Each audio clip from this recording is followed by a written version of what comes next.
Hello, welcome, and thanks for clicking on this video.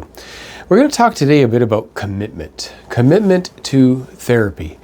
One of the things that a lot of people don't know when they're entering into therapy is the level of work that they might have to do. Now, this video is not intended to scare you off, but it is intended to be real and to give you maybe the best advice on how to get the best effects out of your therapy.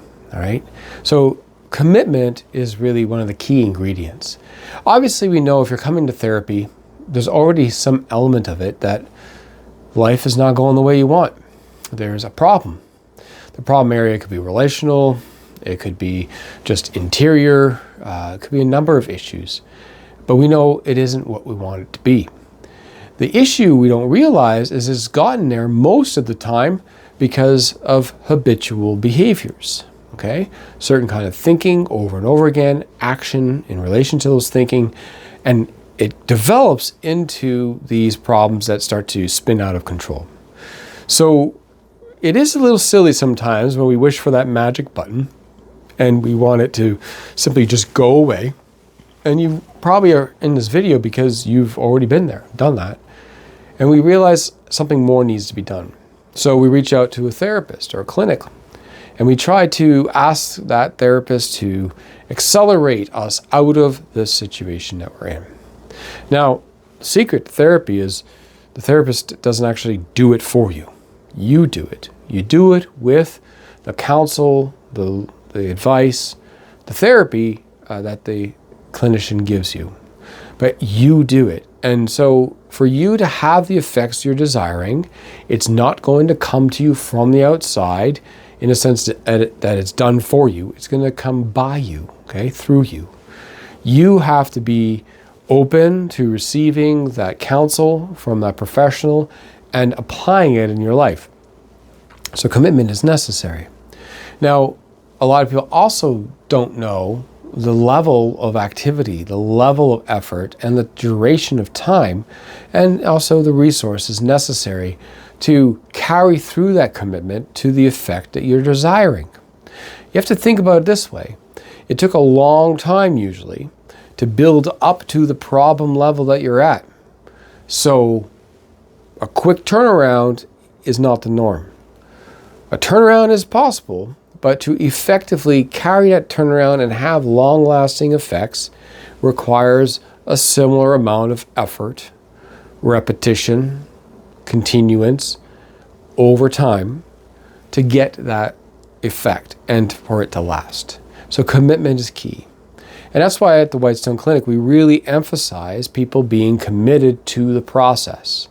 Now, something that makes us a little unique over the others is we are a groundbreaking place to put towards what we call modular therapy. Okay, modular therapy is where we take what is normal therapy and we break it up into sections for you. Right? We break it up into stages, and we help you going through those stages one step at a time towards your end goal. To be committed, you have to be ready to do each stage.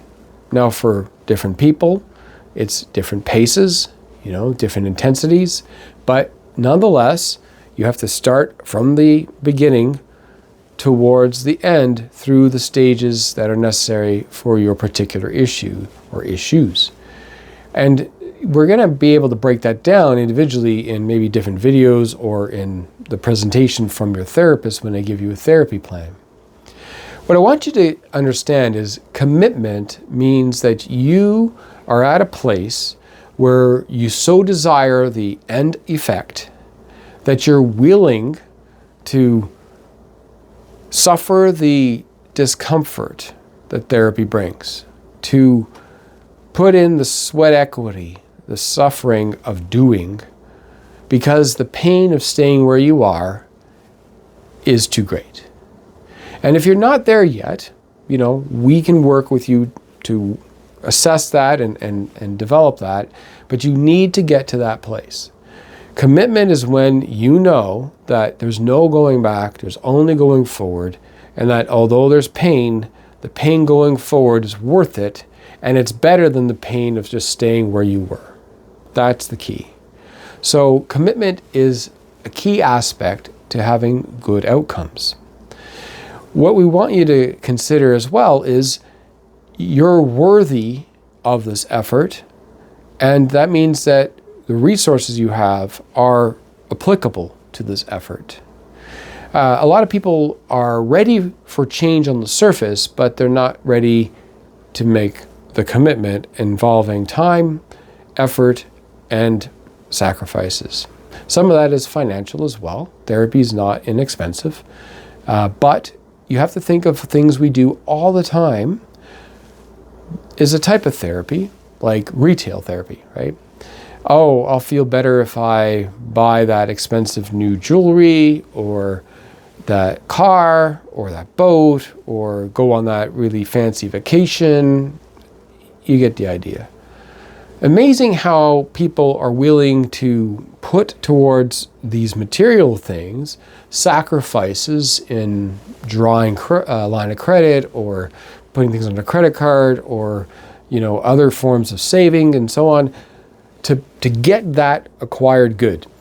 I had this happen, a real story. A man who wasn't fully committed and wanted, verbally to have therapy for his addiction.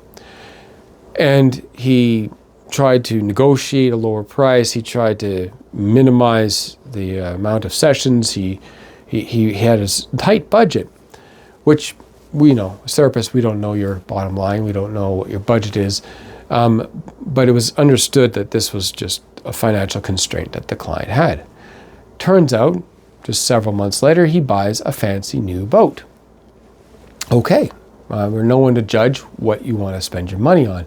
But I want you to consider that for that person, getting that boat was more of a priority, worthy of sacrifice, worthy of all the budgeting and everything else, because he believed somehow this boat was going to bring him happiness. Now, I don't know the whole story, but I do know that the boat did not solve his addiction issue. Okay? It gave him time away, it gave him time on the water, there was a few fun family trips on the boat, but did it help his marriage? Did it help him with his addiction? No, it did not. So the matter of fact is that when we are committed to an idea that something is going to help us, we put our efforts and our resources into it. And I would suggest to you that for certain people in certain circumstances, therapy is better than a boat, and or a fancy vacation or any of the other things I mentioned. So you have to decide, is this the time for you to make that kind of commitment? Are there things that you're willing to put off into future months or years to acquire it so that you could commit to and put the resources into your own self-development? I want to put it another way. Man buys expensive computer, TV, those kind of things, and they're good for a while, and they need to be replaced probably 3 or so years from now. It's a lot of money to get 3 or so years out of something. But if you put commitment and those resources into developing yourself, your relationships, and so on, those things can be lasting effects for the rest of your life. So in other words, you acquire it, it becomes part of you, and it stays with you. It is truly an investment in yourself. You have to make the decision, is this your investment? Is this what you're going to do? Now I put that to you because a lot of people think that they can go to therapy 3 or 4 times, have those sessions, and then they should be good. It doesn't work that way. Even if you go to physiotherapy, and you have a particular issue, first time the adjustment helps, but then it just returns. So you got to go back and do it again. It returns. You got to keep doing the exercises the professional gives you. You have to be committed. And over time, the healing occurs, right? Chiropractic and other things similar, right? So when you're working with the psyche, you're working with relationships and all that, it does take time and commitment and work in between sessions for you to get the effect that you're going for. So I ask you, can you do this? Is this something you're ready for? Have you reached the point where the suffering of being in the situation you're in is too much, that you're willing to take on different suffering for a better goal. That's your decision to make. Now, if it comes to dollars and cents, there's other ways to look at it. There's intensity levels. Some programs you can do weekly, some bi-weekly, that kind of thing. Sometimes people aren't fully ready and they want to just do some online psychoeducation and support. Ask yourself what you're able to do right now. If you're saying to yourself, I can't afford therapy, ask yourself, can you afford not to do therapy? Is this something that you're really able to get through? If you are, then you might choose that. You're likely to choose that.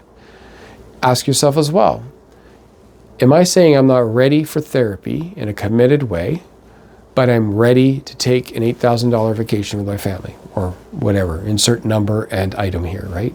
Is that what's going on for you? Then ask yourself, what are you promising yourself in that purchase? What is it that purchase is supposed to be bringing you that you're willing to commit to some savings, borrowing, or suffering for? Because that's the thing you're telling yourself. And ask yourself, why is therapy not that option for you? Maybe there's a good reason. But if not, question yourself. Maybe there's something there that you're deceiving yourself about. Maybe there's something else that's going on. So commitment is the key to long-term success. It means that you're putting in the visits to therapy. It means that you're doing the work in between therapy. It means that you're putting your time and money into it. And you're going to have a longer-term effect because of it. The last analogy, going to the gym, right? You're going to go to the gym because you want to get a physically fitter body. You want to be healthier. Great. You pay a coach, a trainer, somebody to show you how to do certain machines, lift certain weights, do certain exercises. Fantastic. They teach you how to do it. You go a number of times over a couple of months because, it takes time to learn it right. And you're not seeing a huge effect. Why? Because you're not exercising in between those sessions. It's not going to get anywhere. You'll get a little bit better, you'll be more knowledgeable, but you're not going to be fitter.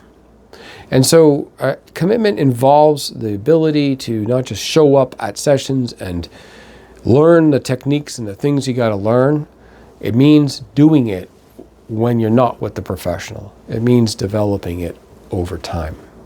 So look at yourself right now, given the talk you just heard. Ask yourself these questions and make yourself at least honest and serious about what you want to do next. Are you committed to change? Do you want to get out of the pain, the relational pain, the psychological pain, what have you, that you're in? Or are you willing to suffer in it more because you want to put your time, resources, and so on to something else? It's not our place to judge which one you choose, but it is yours.